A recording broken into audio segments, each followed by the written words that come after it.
श्री सच्चिदानंद सद्गुरु साईनाथ महाराज की जय। श्री सच्चिदानंद सद्गुरु साईनाथ महाराज की जय। हम अध्याय 30 तक पहुंच गए थे। आज से मैं फिर से श्री साई सच्चरित्र अध्याय शुरू करने जा रही हूँ।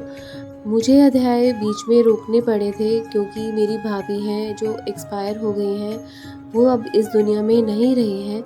वो बाबा के चरणों में लीन हो चुकी हैं। उनकी बेटी सिर्फ 3 साल की है और बाबा भी कभी कभी क्या करना चाहते हैं हमारी समझ के परे है। इसलिए हमें सब कुछ बाबा पे ही छोड़ देना चाहिए, मैं यही कहूँगी। और जो मेरी फैमिली है, बाबा उनको शक्ति दे, उनको इस सिचुएशन से बाहर निकलने की ताकत दे और जीवन आगे चलाने की हिम्मत दे। इसी आशा के साथ आगे हम अध्याय शुरू करते हैं। 31 श्री साई सच्चरित्र अध्याय 31 बाबा की चना लीला। श्री कृष्ण सुदामा की कथा। चिचड़ीकर व मौसीबाई की कथा। बाबा की भक्त प्रयाणता। बाबा की चना लीला। श्री साईं बाबा का हास्य विनोद भी बड़ा विचित्र हुआ करता था। उसमें न केवल मनोरंजन ही होता था बल्कि वह हास्य विनोद भावपूर्ण व शिक्षाप्रद भी होता था। चना लीला एक ऐसी ही भावपूर्ण, शिक्षाप्रद व मनोरंजक लीला है। शिरडी में प्रत्येक रविवार को बाजार लगा करता था। उस बाजार में न केवल शिरडी के लोग बल्कि आसपास के गांवों के सौदागर भी अपने सौदा का विक्रय किया करते थे। उस दिन मस्जिद में भी खूब भीड़ हुआ करती थी। एक बार की बात है कि रविवार के दिन ही हेमाडपंत मस्जिद में बाबा के चरण दबा रहे थे। श्यामा बाईं ओर बैठे थे तो वामन राव दाईं ओर बैठे थे। कुछ देर बाद बूटी साहिब व काका साहिब भी वहां आ पहुंचे। उस समय श्यामा ने हेमाडपंत से कहा कि अन्ना साहेब, लगता है आपकी बाह में कुछ चने लगे हैं। ऐसा कह श्यामा ने उनकी बाह को छुआ तो कुछ चने मिले। फिर जब हेमाडपंत ने अपनी बाह को सीधा किया तो कुछ और चने बाह से हटकर जमीन पर गिर पड़े। वहां उपस्थित लोगों ने चने उठाकर खा लिए। लोगों ने कौतूहल पूर्वक अनेक अनुमान लगाए, लेकिन किसी के कुछ भी समझ में नहीं आया कि चने के ये दाने उनकी बाह में कहां से आए और इतने समय तक कैसे फंसे रहे। लेकिन रहस्य जानने को सभी उत्सुक थे। तब बाबा ने विनोद पूर्वक कहा कि इस अन्ना साहिब को अकेले में खाने की बड़ी गंदी आदत है। आज इतवार का बाजार लगा है ना, ये वहीं से चने चबाते हुए यहाँ आए हैं। मैं इनकी आदतों को खूब जानता हूँ। ये चने मेरे कथन की सत्यता के प्रमाण हैं। इसमें आश्चर्य कैसा? इस पर हेमाडपंत ने कहा कि बाबा, मुझ पर आप ऐसा दोषारोपण क्यों करते हैं? मुझे तो अकेले में कुछ भी खाने की आदत नहीं है। मैं तो आज तक शिरडी के बाजार में गया भी नहीं हूँ और आज तो बिल्कुल भी नहीं गया। तब मैं चने कैसे खा सकता हूँ? जो लोग भोजन काल में भी मेरे निकट होते हैं, पहले मैं उनको उनका हिस्सा देता हूँ, तब कहीं भोजन ग्रहण करता हूँ। तब बाबा मुस्कुराते हुए बोले कि चलो, तुम्हारा कथन सत्य है, यानी तुमने चने नहीं खाए। लेकिन जब तुम्हारे निकट कोई होता ही नहीं, तब तो तुम या हम लोग कर भी क्या सकते हैं?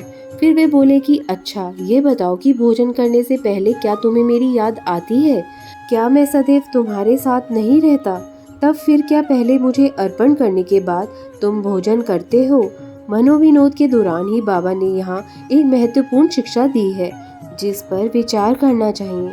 मूल ग्रंथ अनुसार उसका भाव यह है कि इंद्रिय, मन, बुद्धि द्वारा पदार्थों का रसास्वादन करने से पहले श्री साईं बाबा का स्मरण अवश्य करना चाहिए।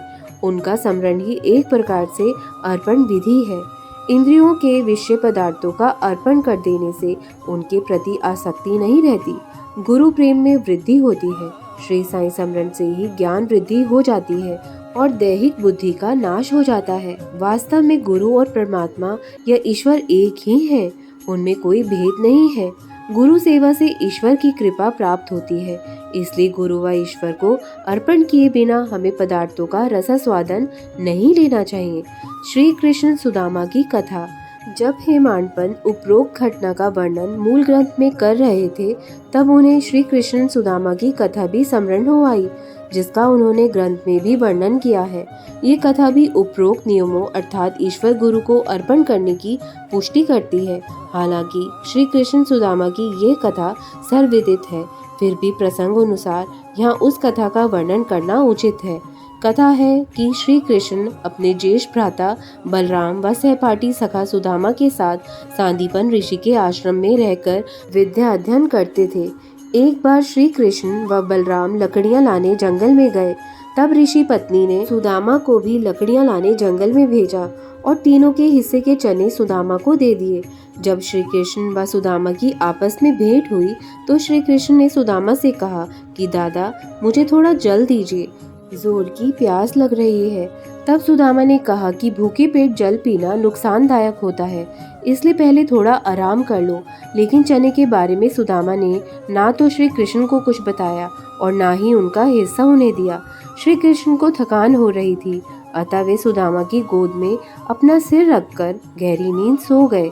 सुदामा को अच्छा अवसर मिल गया, वे चने चबाने लगे। इसी मध्य श्री कृष्ण की आंख खुल गई। उन्होंने सुदामा से पूछा कि दादा, तुम क्या खा रहे हो?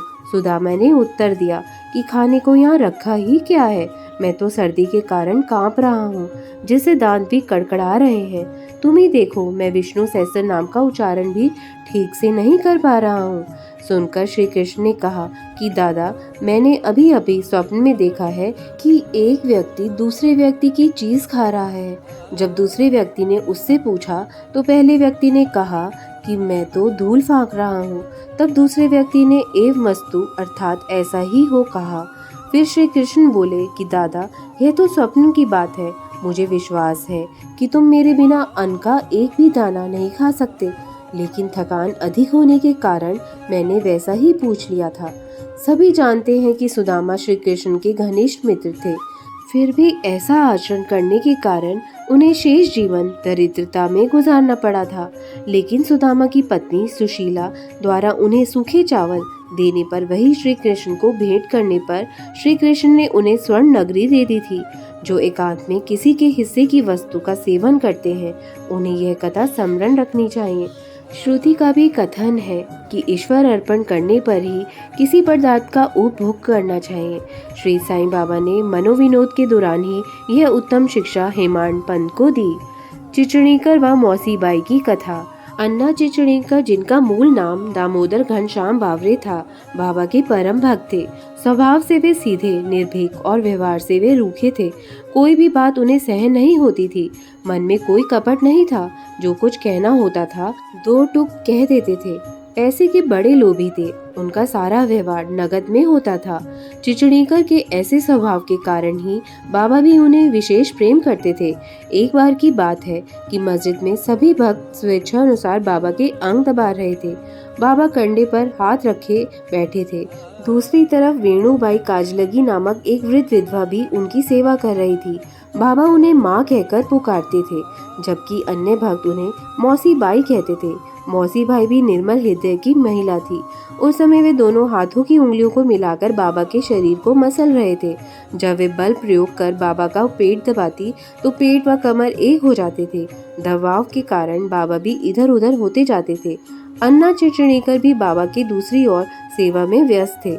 हाथों को चलाने से मौसी बाई का सिर ऊपर नीचे हो रहा था। चिचणीकर व मौसी बाई दोनों सेवा में व्यस्त थे, लेकिन अचानक ही मौसी माई का मुंह अन्ना के निकट हो गया। तब मौसी बाई ने स्वभाव अनुसार विनोद करते हुए कहा कि ये अन्ना बहुत बुरा है, मेरा चुंबन करना चाहता है। इसके बाल तो सफ़ेद हो गए हैं, लेकिन मेरा चुंबन करने से इसे ज़रा भी शर्म नहीं आती। अन्ना ने जब यह सुना तो वे क्रोधित होकर बोले कि तुम्हारे अनुसार मैं वृद्ध व बुरा व्यक्ति हूँ? क्या मैं मूर्ख हूँ? तुम खुद ही तो मुझसे छेड़छाड़ कर झगड़ा कर रही हो। वहाँ मौजूद अन्य भक्त उनके इस विवाद का आनंद ले रहे थे। बाबा का दोनों पर ही बराबर प्रेम था, अतः उन्होंने विवाद को कुशलता से शांत करते हुए अन्ना से कहा कि अरे अन्ना, बेकार में क्यों झगड़ते हो? मेरी समझ में नहीं आता कि माँ का चुंबन करने में दोष क्या है। बाबा का ऐसा कहना था कि दोनों चुप हो गए, लेकिन वहाँ मौजूद सभी भक्तजन ठाका लगाकर उस मनोविनोद का आनंद लेने लगे। बाबा की भक्त प्रयाणता। बाबा का स्वभाव था कि वे अपने भक्तों को स्वेच्छा के अनुसार सेवा करने दिया करते थे। किसी तीसरे का हस्तक्षेप करना सहन नहीं करते थे। ऐसा ही एक कथा मौसी बाई की है। एक दिन मौसी बाई बाबा का पेट जोर लगाते हुए मल रही थी। उन्हें ऐसा करते देख अन्य भक्त दर्शक मौसी बाई से व्यग्रता पूर्वक बोले कि माँ, बाबा का पेट धीरे धीरे दबाओ, इस तरह दबाओगी तो आंतें व नाड़ियां ही टूट जाएंगी। भक्त इतना ही कह पाए थे कि बाबा उसी क्षण अपने आसन से उठकर बैठ गए और क्रोध के कारण उनकी आंखें अंगारे की भांति लाल हो गई। बाबा को क्रोधित देख सब सकते में आ गए। उन्हें रोकने का साहस भला कौन कर सकता था। बाबा ने दोनों हाथों से सटके का एक किनारा पकड़कर नाभि में लगाया और दूसरा किनारा जमीन पर रख उसे पेट से धकियाने लगे। वह सटका 2-3 फीट लंबा था। ऐसा लगता था जैसे वह सटका पेट को भेद कर उसमें चला जाएगा। ये देख वहां उपस्थित लोग भयभीत हो गए। उन्हें आशंका होने लगी थी कि पेट अब फटने ही वाला है, लेकिन बाबा अपने स्थान पर अडिग थे। वे सटके के और ज्यादा निकट होते जा रहे थे। यह देख सभी लोग कि करते विमूढ़ थे। वे भय मिश्रित आश्चर्य से बाबा की इस लीला को देख रहे थे। भक्तों का मौसी बाई से कहने का आशय केवल इतना ही था कि वे सामान्य ढंग से बाबा की सेवा करें, लेकिन बाबा किसी को कष्ट नहीं पहुंचाना चाहते थे। वे अपने कार्यों में किसी का हस्तक्षेप भी नहीं होने देना चाहते थे। सौभाग्यवश कुछ देर बाद ही बाबा का क्रोध शांत हो गया और वे फिर से आसन पर विराज गए। उस समय भक्तों को राहत का अनुभव हुआ। इस घटना के बाद उन्होंने निर्णय कर लिया कि वे किसी के भी कार्य में हस्तक्षेप नहीं करेंगे। भक्त जिस ढंग से चाहेंगे वैसे ही वे बाबा की सेवा करने देंगे, कारण कि बाबा अपनी सेवा का मूल्य स्वयं ही आंकने में सक्षम थे। ओम साई नमो नमः। ओम साई राम। ओम साई राम। अब हम आगे अध्याय 32 का अध्ययन करेंगे। तब तक साईं स्मरण करते रहिए, अच्छे कार्य करिए, जिंदगी की कीमती पलों को बर्बाद मत करिए, अपनों के साथ खुशी से बिताइए। क्या पता कल हो ना हो। ओम साई राम। जय साई राम।